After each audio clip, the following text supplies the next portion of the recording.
તો આપણે જોઈએ, બધાને ખબર છે કે પ્રભુનો ઈસુનો જન્મ થયો હતો. આ દિવસે પ્રભુ આ ધરતી ઉપર આવ્યા હતા. લોકો જન્મ દિવસને માટે જ ક્રિસમસ મનાવે છે અને મનાવવો પણ જોઈએ. બધી વાત સાચી છે. તો આપણે પ્રભુનો ધન્યવાદ કરતા માન મહિમા પરમેશ્વરને આપતા આપણે બાઇબલના વચનો દ્વારા આજે આપણે જોઈશું કે પરમેશ્વરે આ શા માટે આ ધરતી ઉપર આવવું પડ્યું હતું, શું કારણ હતું પ્રભુ પરમેશ્વરને આ ધરતી ઉપર આવવા. એક પ્રભુ પિતા પરમેશ્વર હતા, સારી સૃષ્ટિના સર્જનહાર અને પાલન પોષણ કરનારા એક પરમેશ્વર હતા. પણ આ ક્રિસમસના દિવસે આપણે કહીએ છીએ કે પ્રભુ ઈસુ મસીહ એક મનુષ્ય અવતાર ધરી અને આ ધરતી ઉપર જન્મ લીધો. પણ એના કંઈક કારણો હતા. તો જ્યારે આપણે જોઈએ છે કે યશાયા પુસ્તકની અંદરમાં કે આ ધરતી ઉપર લોકો બહુ ત્રાસી ગયા હતા, બહુ તકલીફમાં હતા. લોકો પ્રાર્થના કરતા હતા કે આ મુસીબતમાંથી ક્યારે કઈ રીતના છૂટવું, શું કરવું. ત્યારે પ્રભુ યહોવા, જે આપણે બાપ કહીએ છીએ, એને આ યશાયા દ્વારા એક ભવિષ્યવાણી કરાવી હતી અને કીધું હતું કે હું એક ચિહ્ન આપીશ અને મારા લોકનું તારણ કરવા માટે. તો પહેલાં તો આપણે જોઈએ કે શા માટે તકલીફો આવી હતી, શું હતું. એના માટે આપણે એક વચન વાંચીશું. યશાયા ચેપ્ટર 14ની અંદરમાં 12 થી 15 કે શું તકલીફ હતી, શું પ્રોબ્લેમ હતો, શા માટે લોકો તકલીફમાં આવ્યા હતા, પ્રોબ્લેમમાં આવ્યા હતા. તો આપણે વાંચીએ યશાયા 14:12 થી 15. યશાયાનું પુસ્તક 14:12-15. હે સવારના તારા, પ્રભાતના પુત્ર, તું ઊંચે આકાશમાંથી પડ્યો છે. ભૂતકાળમાં તે પ્રજાઓને કચડી નાખી હતી, પણ હવે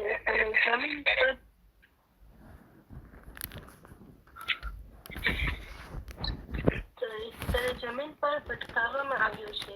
તે તારા મનમાં કહેલું, હું આકાશમાં ચડીશ, હું ઈશ્વરના સર્વ તારાઓથી ઊંચે મારી રાજગાદી સ્થાપીશ. હું ઉત્તરના ભાગમાં આવેલા દેવોની સભાના પર્વતના શિખરે બિરાજીશ. હું વાદળોની ટોચ પર ચડીશ અને પોતાને પરમેશ્વર સમાન કરીશ. પણ તને તો મૃત્યુ લોક સેઓલમાં અઘોર ઊંડાણમાં ધકેલી દેવામાં આવ્યો છે. આમેન.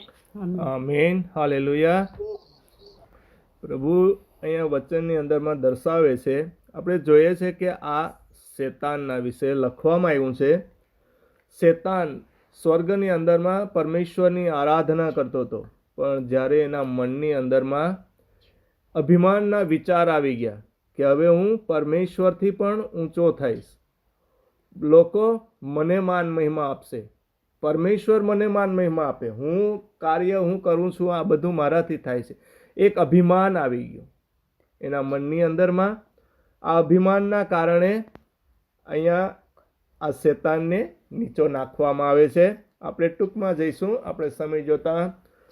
તો શેતાનને નીચો નાખ્યો આ ધરતી ઉપર, અને આ શેતાન પ્રભુની વિરોધ થતો અને પ્રભુના લોકોની પણ વિરુદ્ધ થયો. એટલે આ ધરતી ઉપર, પૃથ્વી ઉપર પ્રોબ્લેમો, લડાઈઓ, ઝઘડાઓ, તકલીફો આવવા માંડી. લોકો પાપમાં પડવા માંડ્યા અને પછી લોકો પ્રભુ આગળ પ્રાર્થના વિનંતી કરે છે.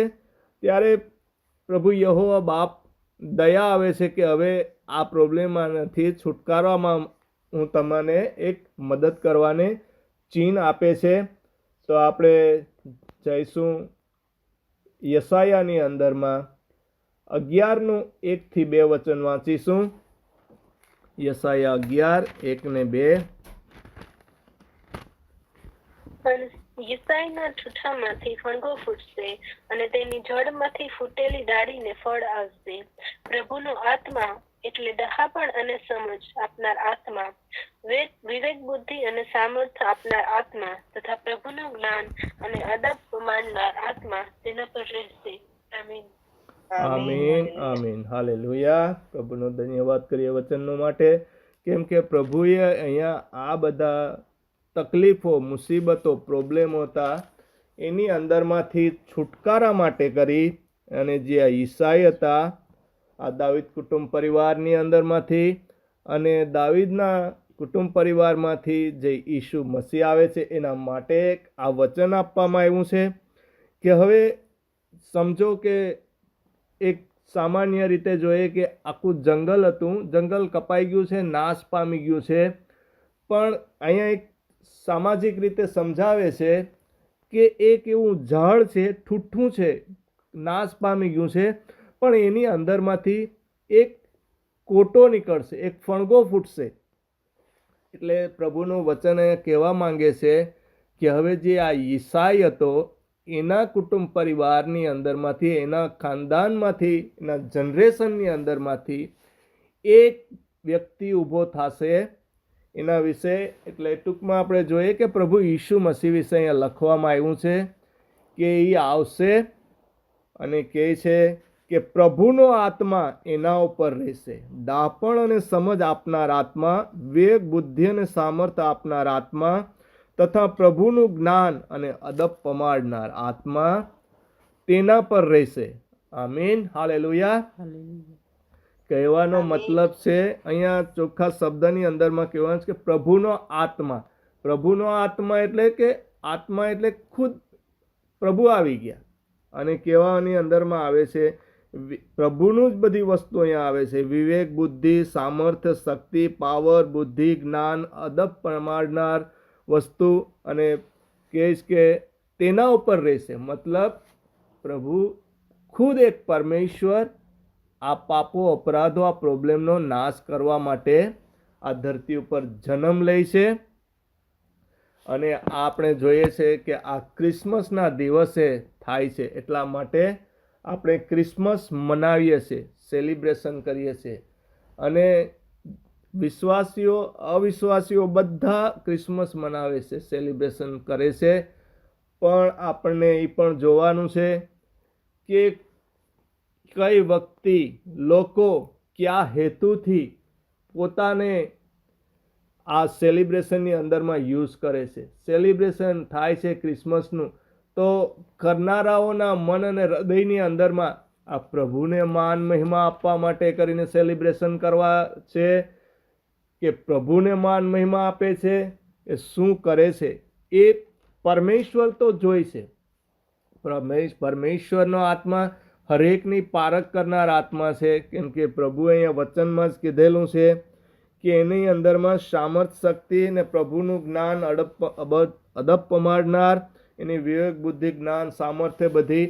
કેમ કે પરમેશ્વર હવે આકાશમાંથી તો જોઈ છે પણ આ ધરતી ઉપર આ એટલી પાવર, શક્તિ, બુદ્ધિ, જ્ઞાનથી આવ્યા પરમેશ્વર તો બધા જાણે છે કે આજે લોકો પ્રભુને કેટલી માન મહિમા આપે છે. પ્રભુના સાઈડની અંદરમાં લોકો આનંદ ઉત્સાહ કરે છે કે પછી હવે ક્રિસમસનું નામ લઈ લીધું છે અને ખુદને પોતાને એન્જોય માટે આ કરી રહ્યા છે. આપણે વચનની અંદરમાં આગળ જઈશું. યશાયા 9:6 અંદરમાં જોઈશું. યશાયા 9 અને 6. આપણે માટે છોકરો જન્મ્યો છે, આપણને પુત્ર આપવામાં આવ્યો છે. તે રાજ્યાધિકાર ધારણ કરશે. તેને અદ્ભુત સલાહકાર, પરાક્રમી ઈશ્વર, સનાતન પિતા અને શાંતિનો રાજકુમાર એ નામ આપવામાં આવશે. આમીન. આમીન, હાલેલુયા. તો આ અહીંયા વચનની અંદરમાં જે આપણે પ્રભુએ ચિહ્ન દેખાડ્યું છે કે આ ઈસાઈના ઠૂઠાની અંદરમાંથી જે ફણગો ફૂટશે એ ફણગો અહીંયા બતાવવામાં આવે છે. એક ભાવિ રાજા તરીકે પ્રભુ અહીંયા ધરતી ઉપર આવે છે. કહેવામાં આવે છે કે આપણા માટે જે છોકરો જન્મ્યો છે એ પુત્ર આપવામાં આવ્યો છે. એ રાજ્ય ધારણ કરશે અને અદ્ભુત સલાહકાર, પરાક્રમી ઈશ્વર, સનાતન પિતા અને શાંતિનો રાજકુમાર નામ આપવામાં આવશે. તો અહીંયા પણ આપણે વચનમાં જોઈએ છે કે આ છોકરો કોણ છે તો કે રાજાઓનો રાજા ધારણ કરનાર અદ્ભુત સલાહકાર છે, એ પરાક્રમી ઈશ્વર છે, એ સનાતન પિતા અને શાંતિનો રાજકુમાર છે. અહીંયા આપણે વચનમાં પણ જોઈએ છીએ કે ખુદ એક પરમેશ્વર જ છે, આ ધરતી ઉપર આવે છે, એક મનુષ્યનો અવતાર ધારણ કરીને. આપણે આ બાઇબલ દ્વારા આપણે જોઈએ છે, બાઇબલની અંદરમાં વચનો આપ્યા છે આ કે પરમેશ્વરનું આવવું, આગમન થવું, અવતાર લેવો મનુષ્યની અંદરમાં. તો એના માટે લોકો પ્રભુને માન મહિમા આપવા માટે સેલિબ્રેશન કરે છે. જરૂરી છે પ્રભુના એક દિલથી, એના અંદરમાં અંતરાત્માથી પ્રભુને ચાહવું એક ઈ જરૂરી છે. પણ એને ચાહતા માન મહિમા પ્રભુને આપતા આજે પ્રભુ એક સાઈડમાં રહી ગયા અને આ શેતાન જે આ ધરતી ઉપર જે આવ્યો હતો, આપણે જોઈએ છે કે એને પણ પ્રભુની અંદરમાં જે લોકો વિશ્વાસ નથી કરતા, પ્રભુની અંદરમાં, પ્રભુએ તો બધાને માટે આ ધરતી ઉપર આવ્યા, પણ એની અંદરમાં જે પ્રભુની સાઈડની અંદરમાં જે સેલિબ્રેશન કરે છે, પ્રભુને માન મહિમા આપતા, એ લોકોના મન હૃદય પ્રભુ જોઈએ છે. અને લોકો પોતાને માટે ખાવા પીવા એન્જોય કરવા માટે આ સેલિબ્રેશન કરે છે. અહીંયા બે ભાગ પડી જાય છે. કહેવાનો મતલબ છે કે લોકો પોતાને માટે અને પ્રભુને માટે. એટલે આપણે અહીંયા જરાક સમજવાનું છે કે લોકો માન મહિમા કોને આપે છે. ઉત્સવ તો મનાવે છે, પણ કોના માટે કાર્ય કરે છે એ એક જોવાનું છે આપણને. અને અહીંયા આ પ્રભુ એક ભાવિ રાજા તરીકે આ ધરતી ઉપર જન્મ લે છે. આપણે આગળ પણ વચન એક વાંચી લઈશું, યશાયા 7:14. યશાયા 7:14.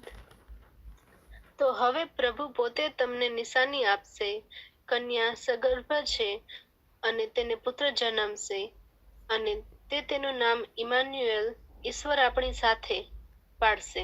આમીન. આમીન, હાલેલુયા. આપણે આ પ્રભુના વચન બાઇબલ દ્વારા જોઈ રહ્યા છીએ કે અહીંયા સબૂત બતાવે છે કે આ પ્રભુ પિતા પરમેશ્વરની એક મહાન યોજના છે કે આ ધરતી ઉપર એ લોકોએ આવવું પડ્યું. પ્રભુએ આ દુનિયા આખીને માટે પાપમાંથી બહાર કાઢવા માટે ખુદે આવવું પડ્યું અહીંયા ધરતી ઉપર.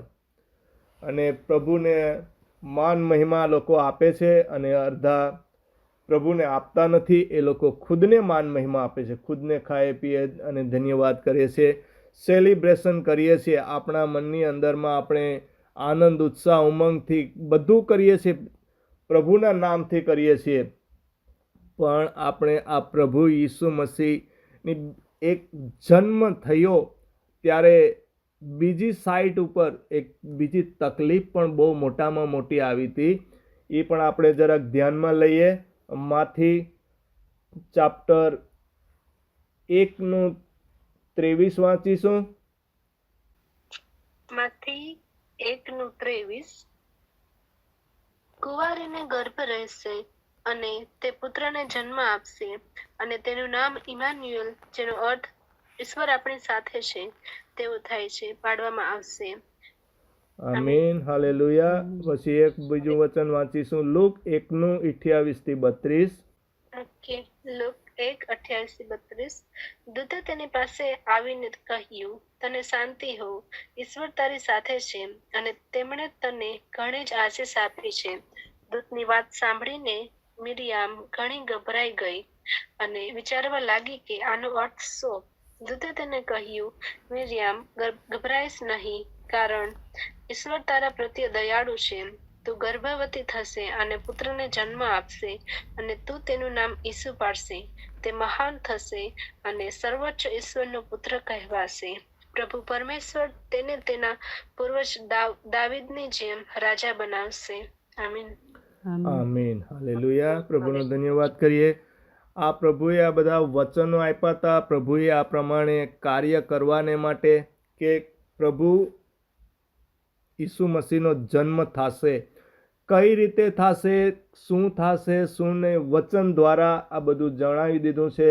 આ વચન આપ સર્વે ફરીવાર વાંચીને એની અંદરમાં મનન વિશ્વાસ કરી શકો છો અને પ્રભુને ધન્યવાદ કરી શકીએ છીએ કે પ્રભુએ આ એક વચનોની અંદરમાં દર્શાવે છે કે કેવી કેવી યોજના બનાવી હતી અને પ્રભુને આ ધરતી ઉપર આવવાનો શું ઉદ્દેશ્ય, શું મતલબ હતો, શા માટે આવવું પડ્યું હતું, અને પ્રભુ ઈસુ મસીહની અંદરમાં લોકોએ વિશ્વાસ કર્યો હતો, એના માટે પ્રભુએ એનાના જીવનમાં કેટલું કેવું કાર્ય કર્યું હતું. અને આપણે એક બીજું જોઈશે, હેરોદ એક રાજા છે, જે પ્રભુ ઈસુ મસીહનો જ્યારે જન્મ થાય છે એ સમયની અંદરમાં ખગોળશાસ્ત્રીઓ આવે છે ઈસુની વર્શિપ એટલે કે એની પૂજા પ્રાર્થના કરવા માટે. એને ખગોળશાસ્ત્રીઓ જે ભવિષ્ય વક્તાઓ હોય છે, કથની હોય છે, એ લોકો આવે છે. ત્યારે આ હેરોદ રાજાને જ્યારે ખબર પડે છે કે આ તો ભાવિ રાજા તરીકે જન્મ્યો છે અને મારું રાજ્ય હવે એક તકલીફમાં આવવાનું છે, મુસીબતમાં આવવાનું છે, મારી જિંદગી એક પ્રોબ્લેમમાં આવવાની છે, મારો આ નાશ કરવાને કોઈ આવી રહ્યો છે, ત્યારે આ ખગોળશાસ્ત્રીઓને એ કહે છે કે તમે જાઓ અને એની ખંતથી શોધ કરો ને એ ક્યાં છે એ મને પણ જણાવો, તો હું પણ એ કે એની પ્રાર્થના કરું. એ વચનની અંદરમાં આપણે વાંચી લઈએ, પછી આપણે પ્રવચન કરીશું. માંથી 2:16-18 સુધીની અંદરમાં આપેલું છે આ વચનો. હેરોદને જ્યારે ખબર પડી કે પૂર્વના ખગોળશાસ્ત્રીઓએ માંથી 2:16-18 તારો જે સમયે દેખાયું હતું, અને ખગોળશાસ્ત્રીઓએ તરફથી મળેલી માહિતી પ્રમાણે તેણે બેથલેહેમ અને તેની આસપાસના પ્રદેશમાંના 2 વર્ષ કે તેથી ઓછી ઉંમરના બધા છોકરાઓની કતલ કરાવી નાખી. ઈશ્વરના સંદેશવાહક યર્મિયાએ જે કહ્યું હતું તે પૂર્ણ થયું. રામામાં રોકડ અને વિલાપ સંભળાય છે. રાહેલ પોતાના બાળકો માટે રડે છે. તે આક્રમણ કરે છે અને દિલાસો પામવા માંગતી નથી, કારણ તે બધા મરણ પામ્યા છે. આમેન. આમીન. હાલેલુયા. આપણે એક સાઈડે જોઈએ છે કે પ્રભુ ઈસુ મસીહનો જન્મ થાય છે, અને એક બાજુ પ્રભુ ઈસુ મસીહને બચાવવા માટે આ પ્રભુએ જે યોજના કરી હતી, અને પ્રભુ ઈસુ મસીહને જે બાળકને બચાવવામાં આવે છે. પણ એક સાઈડે જોઈએ છે તો આ જે બેથલેહેમ ગામની આસપાસના જે લોકો આવ્યા હતા ખગોળશાસ્ત્રીઓ, એને જ્યારે કીધું હતું હેરોદ રાજાએ કે તમે મને જાણ કરજો, પણ હેરોદ રાજાને એ લોકો જાણ કરતા નથી. પવિત્ર આત્માએ એને બાતમી આપી કે આ રાજા દુષ્ટ રાજા છે, તમે એને જાણ નહીં કરતા, એટલે એ લોકો ચાલ્યા જાય છે બીજી બાજુ, બીજા રસ્તે. ત્યારે આ હેરોદ રાજાને ખબર પડે છે કે મને છેતરવામાં આવ્યો છે. ત્યારે એને ભય લાગે છે પોતાના જીવનનું, પોતાના રાજ્યનું. એટલા માટે આપણે અહીંયા જોઈએ છે કે કેટલાય બાળકોને, હજારો બાળકોને કતલ કરી નાખવામાં આવે છે. જે 1 વર્ષ 2 વર્ષની આજુબાજુ ઉંમરના હતા, બધાને કતલ કરાવી નાખે છે પોતાના સ્વાર્થ માટે. પોતાને ભય લાગ્યો પોતાના જીવનનો, પોતાનો રાજ્ય માટે. તો આપણે અહીંયા જોઈએ છે કે આ જે રાહેલ હતી એ એના બાળકો માટે કેટલી રોકકડ કરે છે, કેટલી એને આશ્વાસન આપવા, દિલાસો આપવામાં આવે છે, એ દિલાસો પણ પામવા માંગતી નથી. તો આપણે એક બાજુ જોઈએ છે કે આનંદ છે, એક બાજુ ખુશી છે, અને એક બાજુ રોકકડ છે. આજે આપણે દુનિયાની અંદરમાં જોઈએ છે કે લોકો સેલિબ્રેશન કરે છે, ક્રિસમસને મનાવે છે. પ્રભુ પિતા પરમેશ્વર તો ખુદ એક યોજના બનાવી હતી કે લોકોને આ પાપમાંથી બહાર કાઢવા માટે આવ્યા હતા. તો પાપ શું છે એ સમજવાનું છે, અને એ પાપ શું કરે છે, જીવન નષ્ટ કરે છે. પણ પરમેશ્વર તો પ્રભુ ઈસુ મસીહ તો જીવન આપવા માટે આવ્યા હતા, અનંત જીવન. એની અંદરમાં લોકો વિશ્વાસ નથી કરતા, પણ ખુદને એક એન્જોય માટે કરીને શેતાનના જ હાથમાં પડેલા છે. પ્રભુનું જે યોજના હતી એની અંદરમાં એ લોકોને નથી ચાલવું, પણ ખુદના જ જે હાથના કાર્યો છે એની અંદરમાં એ લોકોને રાચવું છે.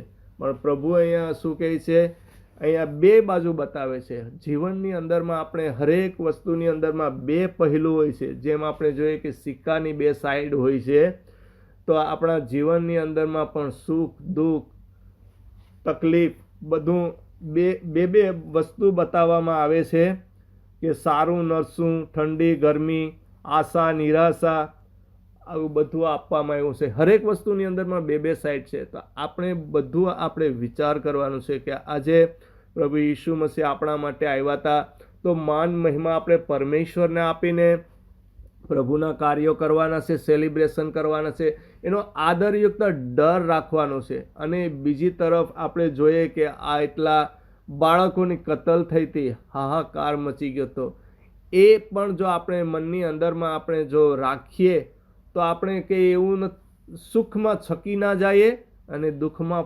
ડગી ના જઈએ. આ પ્રભુએ એક વચન આપ્યું છે કે દુઃખની અંદરમાં તમે પડી ના જાઓ, મારા ઉપર વિશ્વાસ કરો, પણ સુખની અંદરમાં તમે મને ના ભૂલી જાઓ. એટલે આ પ્રભુએ આપણને આ વચનો દ્વારા, એના જે આ વચન આપ્યા છે બાઇબલની અંદરમાં, એના દ્વારા આપણે ધરી રહેવાનું છે, વચન ઉપર ચાલવાનું છે. જેમ આ હેરોદ રાજા પોતાના સ્વાર્થ માટે ચાલતો તો કરતો તો, એમ આપણે નથી કરવાનું. આપણે પ્રભુનો આદરયુક્ત ડર સહિત કામ કરવાનું છે. પ્રભુએ જે યોજના બનાવી હતી આપણા પાપો અપરાધો માટે, ખુદને સ્વાર્પણ કરી દીધા, ખુદને બલિદાન કરી દીધું. આ ધરતી ઉપર આવ્યા બાદ આ પાપમાંથી માફ કાઢવા માટે કરીને પ્રભુએ આવ્યા પછીથી આ કાર્યો કર્યા હતા. પ્રભુએ આ બધી સહન કરવું પડ્યું હતું. તો આ દુઃખ દર્દ છે એ આપણે ભૂલી જઈએ છીએ. માત્ર એક બાળકનો જન્મ આપણે થયો છે એવું માની અને એક ધર્મના નામે એક સેલિબ્રેશન કરી લઈએ છીએ, એ પૂરતું નથી. પણ આપણે એક મનની અંદરમાં તો આ યાદગીરી રહેવી જોઈએ કે પ્રભુને આ ક્રિસમસમાં આવવાનો હેતુ શું હતો, શા માટે આવ્યા હતા. એક જ તરફનું આપણે કાર્ય આપણે જોઈ લઈએ છીએ અને સેલિબ્રેશન કરીએ છીએ. પ્રભુ ઈસુ મસીહનું જ્યારે આ ક્રુસાપણ થાય છે, ક્રુસારોહણ થાય છે, ત્યારે એનું કેટલું દુઃખ થાય છે, ત્યારે એવી તકલીફ, એ ત્યારે તો કોઈ ધ્યાનમાં લેતું નથી. પણ આપણને હવે વિશ્વાસી લોકોને તો ખબર છે, આખી હિસ્ટ્રી બાઇબલ બતાવે છે, જન્મથી મરણ સુધી એને કેટલું શું કાર્ય કર્યું, તકલીફો મુસીબતો ભોગવી. ત્યારે આ સેલિબ્રેશન કરનારા, ક્રિસમસનું સેલિબ્રેશન કરનારા ક્યાં જાય છે? માન મહિમા ઉજવણી કરવાવાળા બધી ક્યાં જાય છે? યાદી કરતા નથી પરમેશ્વરને કે આ પરમેશ્વર આવ્યા હતા, જન્મ થયો હતો અને આપણે બહુ ખુશી મજા આનંદ ઉત્સવ કર્યો હતો. અને પ્રભુનું જ્યારે આ ક્રુસારોહણ થાય છે, પ્રભુ દુનિયા આખીના પાપો અપરાધને માટે પોતાનું બલિદાન કરે છે, ત્યારે આ લોકો શું કરે? ત્યારે તો યાદ પણ કરતા નથી કે ક્રિસમસ ક્યાં હતું, શું હતું. પણ આપણે હવે પ્રભુના વિશ્વાસી લોક છે, આપણે પહેલેથી છેલ્લે આ બધું જ યાદ રાખવાનું છે. બાઇબલ આપણે આ બધા એના વચન દ્વારા આપણે સભાન કરાવે છે. બાઇબલ આપણને સમજાવે છે કે આપણે શું કરવું અને શું ના કરવું. સુખની અંદરમાં આપણે આમ ઉભરાઈને છકી ના પડીએ અને દુઃખની અંદરમાં પડીને નાશ ન થઈ જાય. પ્રભુએ આપણે હરેક કઈ સિચ્યુએશનમાં, કઈ પરિસ્થિતિમાં શું કરવું, આપણે કેટલે સુધી પ્રભુની અંદરમાં આનંદ ઉત્સાહ કરવો અને કેટલે સુધી દુઃખ સહન કરવું, આ બધું પ્રભુએ આપણને જણાવી દીધું છે. આપણે પવિત્ર બાઇબલ એક અરીસા સમાન છે. જ્યારે આપણે એની અંદરમાં જઈએ, અંદરમાં એન્ટ્રી કરીએ તો એ આપણે બધું જ દેખાડે છે. આપણું જીવન પૂરેપૂરું આપણે દેખાય છે. આપણા જીવનના હરેક પ્રશ્નોના હરેક જવાબો આની અંદરમાં આપેલું છે. હરેક દુઃખ સુખની અંદરમાં કઈ રીતના શું કરવું, શું નહીં, કઈ તકલીફમાંથી કઈ રીતે મુસીબતમાંથી બહાર નીકળવું, આ બધું જ જણાવી દેવામાં આવ્યું છે બાઇબલની અંદરમાં. અને આપણે જોઈએ છે કે ક્રિસમસ આવ્યું છે, આપણે બધું કરવાની રજા છે, પણ પ્રભુની શું ઈચ્છા છે એ આપણે જોવાનું છે. પ્રભુ આપણા માટે તો આવ્યા હતા આ પાપો અપરાધની અંદરમાંથી નાશ કરવા. એક જન્મ ખુશી મનાવીએ છીએ અને છેલ્લે પરિણામ જે ક્રુસારોહણનું જે છે એ પણ આપણે યાદ રાખવાનું છે. આપણે બેય પાર્ટ હંમેશા યાદ રાખવાના છે. તો પ્રભુ ઈસુ મસીહના આપણે માન મહિમા આપીએ છીએ, હંમેશા આપણા દિલની અંદરમાં રાખીએ છીએ.